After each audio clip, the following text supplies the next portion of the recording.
Today is May 13th. Today's quote is entitled, Unfit for Pure Bhakti. Srila Bhaktisiddanta Saraswati writes, even if one is a vaisnava, if he commits offenses to the holy name, he becomes unfit to render pure devotion.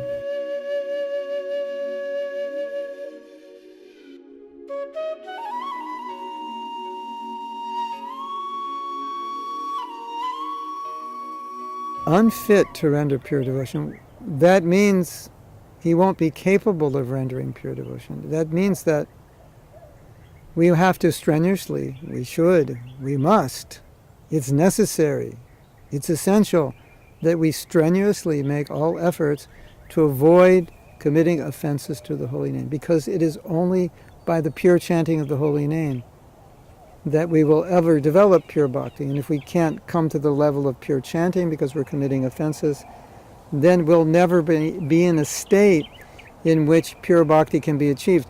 Now, we shouldn't take pure bhakti for granted. It's not easy to achieve. We are highly conditioned souls. Everything in this world stimulates us for sense gratification, doesn't it?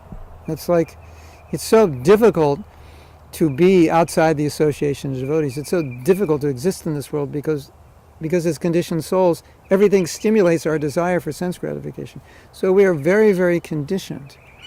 And it's the holy name that will purify us of that conditioning. But if we don't chant purely, then what hope do we have to become pure, to execute pure bhakti? Our bhakti will be mixed. It will be motivated. It will be doing bhakti at the same time thinking about how we can enjoy. It's just a reality. We all know it. And we have to face it and admit it. This little body here that we have, that we were awarded by, why do we have it? We only have it for one reason, because we want to enjoy sense gratification. This body only occupies a small space, but our whole consciousness is focused on this body, isn't it? When you're hungry, what are you focused on? It's a big world, it's a big universe. What are you focused on? Your belly. That your whole world is now focused on your belly. When you're tired, what is your world focused on? It's focused on going to bed. It's focused on your bed. It's focused on laying down. When you have sex desire, that's getting out of control, what are you focused on? That grabs your attention entirely.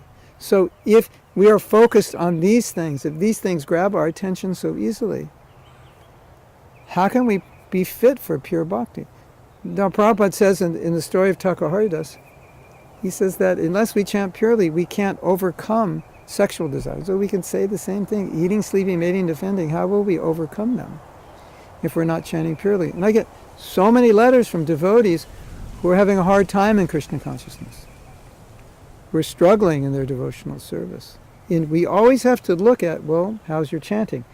And a lot of times those devotees say, actually, I stopped chanting. Well, okay. You stop chanting, so what do you expect now? What do you expect is going to happen now that you stop chanting?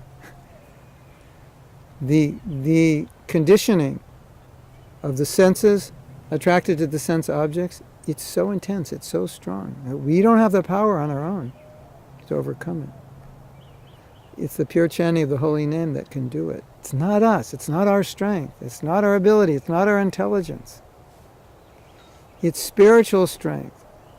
Shastra says it's by spiritual strength, not material strength. That spiritual strength, it's transcendental. And how do we capture that spiritual strength? We have to enter into that spiritual energy. The Maha Mantra, Krishna, please uplift me. Please engage me.